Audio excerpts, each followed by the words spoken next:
Bueno, hoy está con nosotros una persona que hace un tiempo ya había estado, pero bueno, esa es historia patria en otra conversación de estas nuestras, y es Rafael Orduz. Rafael es economista de la Universidad de los Andes, tiene un doctorado en economía en Alemania, y para el tema que vamos a tratar hoy, él tiene una experiencia muy importante. Vamos a hablar de educación, desde ya lo anticipo, porque él ha sido profesor, fue viceministro de Educación, y él siempre ha estado en un punto que yo creo que es muy importante, articulado en torno a los temas del desarrollo del país, tanto desde el punto de vista público como empresarial. Él es un puente entre las políticas del Estado y los procesos y decisiones de organizaciones que hacen los empresarios, grandes, medianos y pequeños, en un afán muy claro de crear país, de crear riqueza, de introducirle modernidad a un país en tantos aspectos arcaicos. Y ahí la educación es central. Yo creo que uno puede hablar de muchas otras cosas, pero quien tenga eso en mente, pues obviamente tiene la educación muy presente. Rafa, hablemos de educación y gracias por aceptar esta invitación. Juan Manuel, muchísimas gracias por esa presentación. No, hombre. Me parece un tema realmente estratégico, necesario, del día a día, ¿no? Y me acabo de acordar de Antanas Mockus cuando se refería a la sociedad del conocimiento. Él decía que la sociedad del conocimiento es aquella en la cual la creación de riqueza estaba basada en el conocimiento. Es así de simple. Y que una sociedad del conocimiento estaba integrada por asociados respetuosos, democráticos, productivos. Y Es eso. me parecía... Es que no es el conocimiento pedante para descrestar, ¿cierto? No es ese conocimiento como de... Sí, de pedantería. Es un conocimiento que está articulado a la vida, que se alimenta de la vida y alimenta la vida en sus diferentes dimensiones. Es decir, está en el corazón de la vida humana y de la vida social. Y ese es tu abordaje. A ver, estamos viviendo un tiempo muy complicado de entender. Yo creo que hay que hacer el esfuerzo porque hay una voluntad, hay un ambiente de necesidad de cambio en Colombia que se ha expresado electoralmente. Yo creo que Gustavo Petro en un momento interpretó esa necesidad de un cambio. Que después eso no haya cuajado sería otro cantar. Pero ahí se expresó una necesidad de este país. Y elemento fundamental de esa expresión de cambio era el tema educativo. Yo creo que, me atrevo a decir que no hay colombiano que no le dé una importancia máxima a la educación. Preocupación de todos los padres es que tengan la mejor educación los hijos. ¿Qué es la mejor educación? Ahora podemos hablar. Y hay la conciencia de que en una sociedad crecientemente de clase media, llena de dificultades, pero digámoslo también de posibilidades, la educación es tal vez la llave maestra para que estos jóvenes, no tan jóvenes, vayan introduciéndose, vayan disfrutando y vayan aportando en ese proceso. ¿Qué está diciendo Petro de la educación? ¿Vos cómo lo ves o se está quedando en un discurso? Pues yo tengo un sentimiento ambivalente. Ajá. No es el único, creo. Por una parte, cuando uno mira el plan de desarrollo y rescata uno las expresiones de sociedad del conocimiento, de bioeconomía, de transición energética, de educación, uno dice, caramba, sí, hay toda la voluntad para que nos dirijamos hacia ese país que basa la creación de riqueza en la educación. Sin embargo, en el tema educativo, pareciera creerse que el asunto giraba solamente en torno a recursos. Démosle más plata, por ejemplo, a la universidad pública, ¿cierto? Ayudemos a que haya mayor infraestructura. Subamos los aportes del Estado. Eso estaba indexado al IPC, más unos puntos. Sí. Subámoslo. Pero lo que se ha visto es que las preocupaciones sobre el currículo, sobre la evaluación de los docentes, sobre la articulación entre los distintos segmentos que constituyen eso que llamamos la educación, sobre eso hay muy poco. Esa es la verdad. Entonces, pareciera que hay una gran preocupación, pero no hay un abordaje integral sobre el tema educativo. Esa parte es la que me parece a mí, digamos, preocupante, y sobre todo porque el tiempo va pasando realmente y se pierde esa oportunidad de cambio. No, y sobre todo porque es que a medida que un gobierno va avanzando, su margen de maniobra se va estrechando. Y con todo respeto, yo creo que se le ha estrechado prematura y muy fuertemente al actual gobierno. Y digámoslo, lo he dicho en otras partes, lo digo acá, y en muchas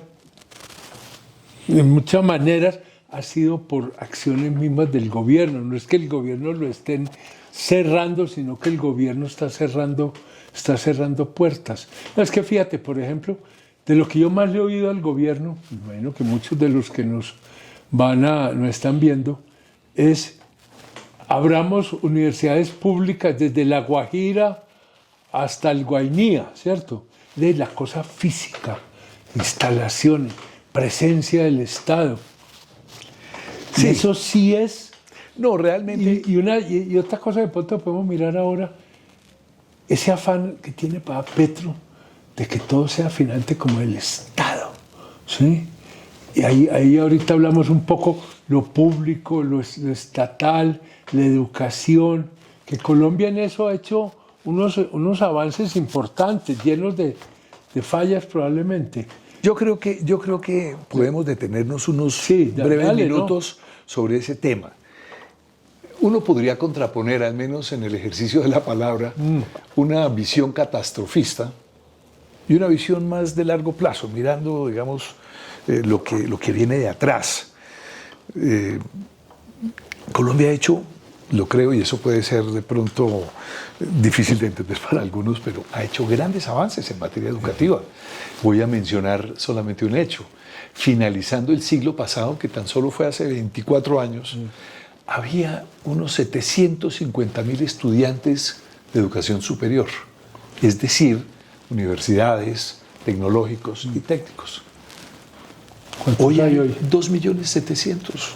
Más de 3 veces más. Es una cosa impresionante lo que ha pasado en Colombia. Veces, pero por supuesto, no podemos hablar jamás de los índices de analfabetismo de hace 50 años. O sea, hay un proceso de democratización importante, realmente. Hay otras preguntas que hay que hacerse, por supuesto, lo que llaman la pertinencia. Hay que referirse, por ejemplo, al tema de las brechas campo-ciudad, las brechas en conectividad. De eso tenemos que hablar en algún momento dado en esta conversación. Toda esta revolución exponencial que estamos viviendo, y ahí sí, el poco interés de los sucesivos gobiernos. Eso también es absurdo, que haya Petro, porque que porque la inversión en ciencia y tecnología es 0.3% del PIB. Me da pena, llevamos 10 gobiernos en esas, ¿verdad? Prometiendo el 1 y prometiendo el 1, el 2%. El 1 que nunca se da. Eso nunca se ha dado, y eso obedece también a una cultura que no va en línea con la sociedad del conocimiento. Entonces, lo que yo creo es que hay elementos como este, por ejemplo, porque esto es un tema complejo. Hombre, la evaluación de los docentes es un tema fundamental. ¿Y por qué lo menciono? Lo menciono porque, acordándonos de nuestro colega Abel Rodríguez, él fue el artífice de un movimiento muy interesante que fue el Pedagógico Nacional. Absoluto. Y que fue muy interesante porque gracias a él los maestros de la educación básica, media, secundaria, se convirtieron realmente en agentes muy críticos, y críticos también del papel de la docencia. Y lamentablemente, y no es culpa de Petro, pero otra vez, digamos, el magisterio se volvió a enrutar en el camino gremial. Las reivindicaciones gremiales del salario, del escalafonamiento. Y creo que Petro no ha salido de ahí tampoco. Entonces, no creo que haya una revolución de tipo educativo. Puede que haya algo más de dinero para las universidades públicas. Las universidades públicas tienen más estudiantes, su infraestructura está deteriorada. Esa no es una mala idea. Nadie critica la idea de fortalecer a la universidad pública. Pero no basta en absoluto. A lo que Colombia necesita en educación y puede tener en educación. No basta. No es un problema simplemente que falten instalaciones físicas. No basta. Y algo que se ha dicho, hombre, aquí tenemos un voy a llamarlo un modelo mixto en muchos ámbitos, ¿no? Que no puede ser estatista, digamos, ¿cierto? Que ese es un reflejo que tiene Petro, claro, se reconoce pues también, en todos los, claro, en todos los aspectos. Entonces yo diría que hay que jugar con todos los actores y hay que jugar a que la investigación, hombre, tiene protagonistas públicos y privados también, ¿cierto? Y que tienen que conversar. Con y una que política nacional que coordine y supervise. Por supuesto. Ese sí. Por supuesto. Entonces, lamento decir que, claro, cómo no voy a reconocer la necesidad del cambio, pero no creo que haya en ciernes una reforma de esas que uno dice, caramba, Aquí se vino una revolución educativa en algún ámbito. No lo creo. Es posible que haya algunas mejoras en el índice de, llamémoslo, de reclutamiento de estudiantes universitarios, pero hay muy pocas alusiones, por ejemplo, a esas etapas de educación inicial. Recuerda que había un premio Nobel que hablaba de cómo la inversión más rentable en el ser humano es la de los primeros años. ¿Con Amartya Sen? No era Amartya Sen. No, pero es la inversión más rentable que puede haber. Pero sobre todo la articulación entre los distintos, digamos, eslabones, ¿no? De manera que lamento que sea una oportunidad perdida porque no creo que se presente. Hay que leer, por ejemplo, a Zuviría y hay que leer a otros, columnistas de opinión que han escrito mucho al respecto. Repito, nadie niega la necesidad de fortalecer la universidad pública. Nadie, eso es una magnífica idea. Pero lo que se deja de hacer también habla muchísimo. No, y se va sintiendo la necesidad de tener una visión renovada de lo que es educar. Correcto. Yo creo que aquí estamos todavía muy con los viejos moldes convencionales, ¿no? Y facilitar esa articulación entre una realidad inmensamente dinámica y unas estructuras educativas que tienden a estar un tanto rígidas, donde la investigación puede ser el dinamizador del cambio en el proceso educativo, o estoy hablando pavadas. No, para nada, en absoluto. Yo creo que líneas muy importantes dentro de, digamos, paquetes de investigación, ciencia y tecnología e innovación, tienen que estar presentes en el ámbito educativo, por supuesto. Y hay un fenómeno que es el fenómeno de las tecnologías de la información.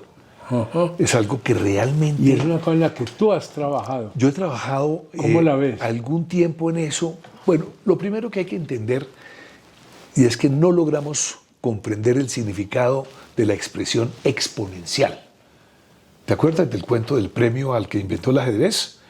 Que quien lo inventó dijo, a ver, ¿qué me va a dar de premio, rey? Y el rey le dijo, mira, te voy a dar un granito de arroz por el primer cuadro del tablero. Duplícalo en el segundo.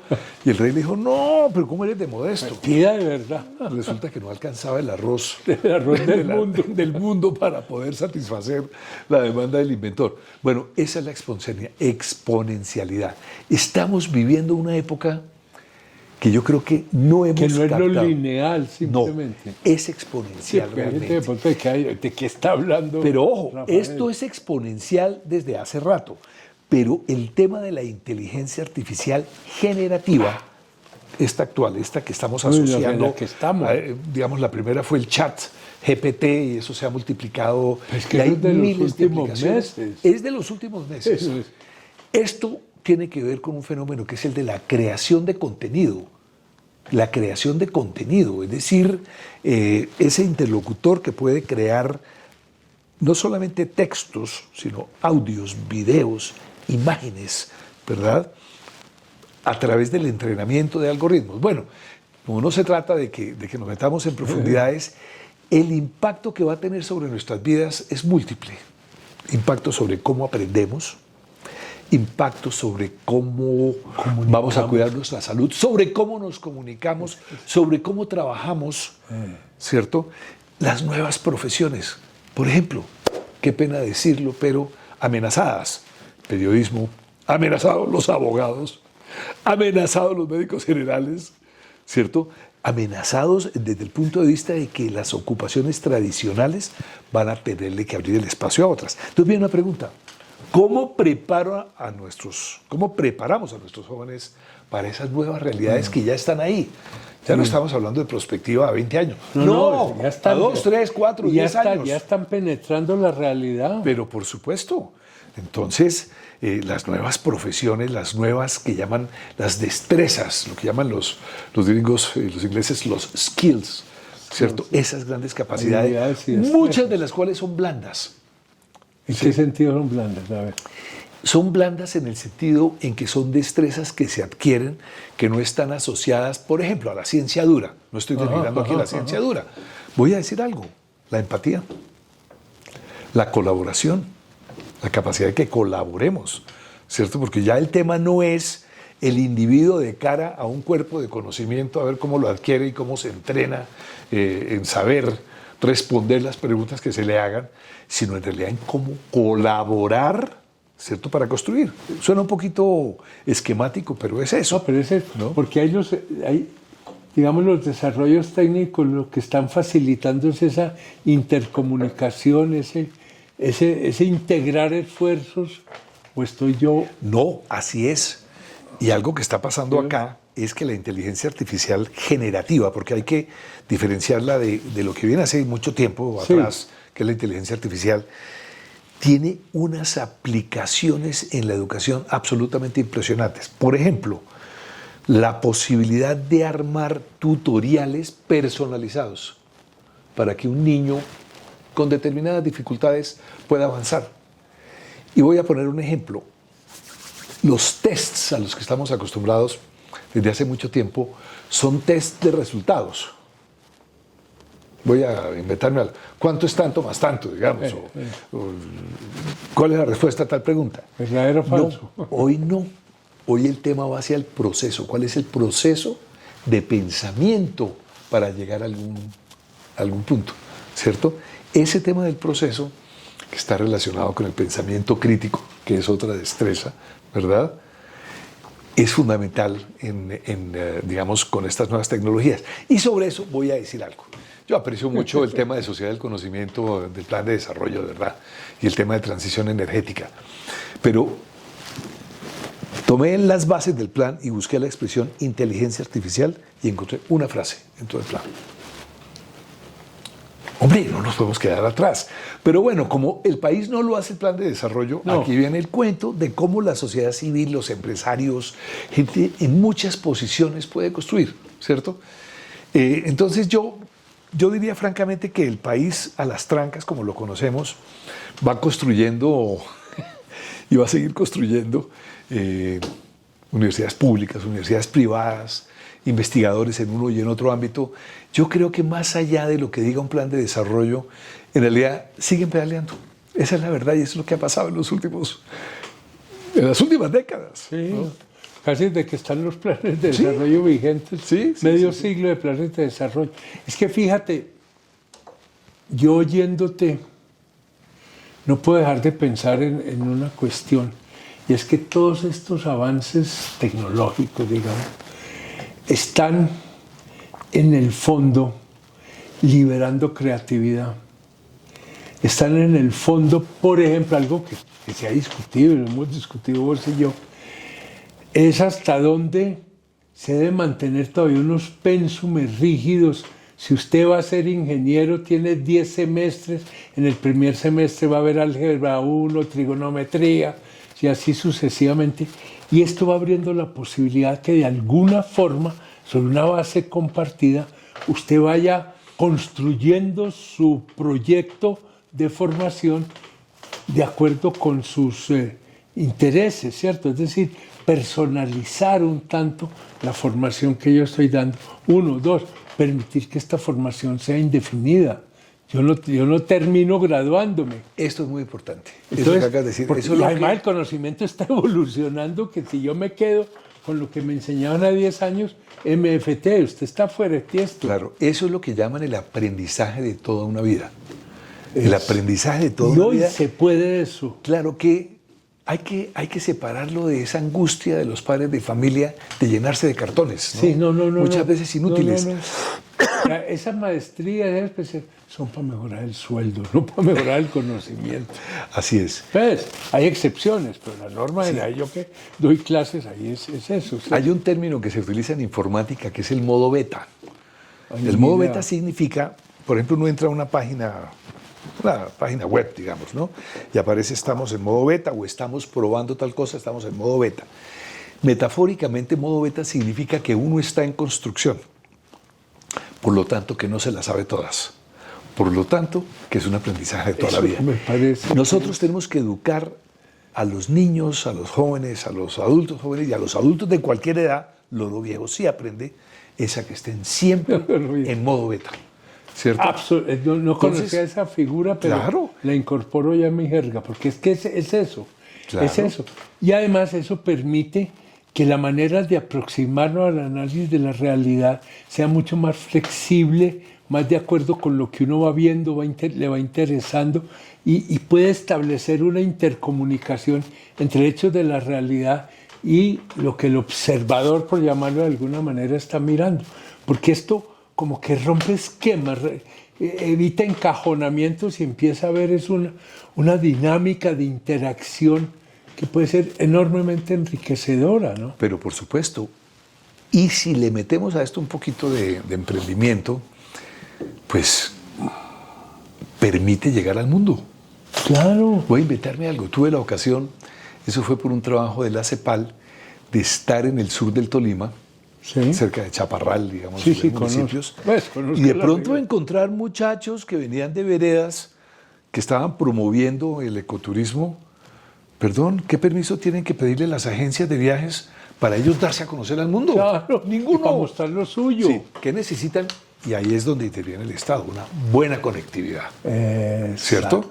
Entonces, ahí vuelve la pregunta y algunos pueden tachar la hipótesis de neoliberal, que el Estado va a intervenir en facilitar una serie de condiciones para que realmente pueda haber acceso democrático a Internet, en este caso. Es que el Estado no puede sustituir al ciudadano. No, para nada. Nada, lo acompaña, lo potencia. Sí, ¿sí? Yo vi allá gente, en primer lugar, unos cafés absolutamente espectaculares de nueva data, o sea, gente que gracias al proceso de paz, entre otras cosas, estaba metida en el ámbito de cafés gourmet, por una parte, y por otra de ecoturismo, ¿cierto? Y esos son ellos digitalizados estos muchachos. Es que esa es la revolución.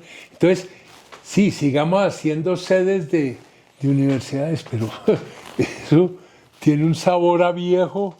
Sí, claro, porque debe ser ocasión para que allá pasen cosas y no vuelva a ser las clases de tiza y tablero y examen cada 15 días. Claro, no, tiene sabor como a edificio, ¿cierto? Como sí, a logística. A construcción.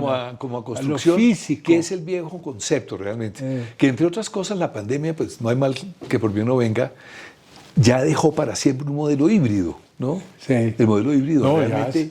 Ya la virtualidad. El teletrabajo no era del gusto de los jefes de recursos humanos porque pensaban, me disculpo por la expresión, que la hora nalga in situ era la productiva, ¿no? Bajo control. Sí, bajo control. No, para nada. Los modelos híbridos están a la orden del día. Y en la enseñanza. Y en la enseñanza tiene que ser así también. Exactamente.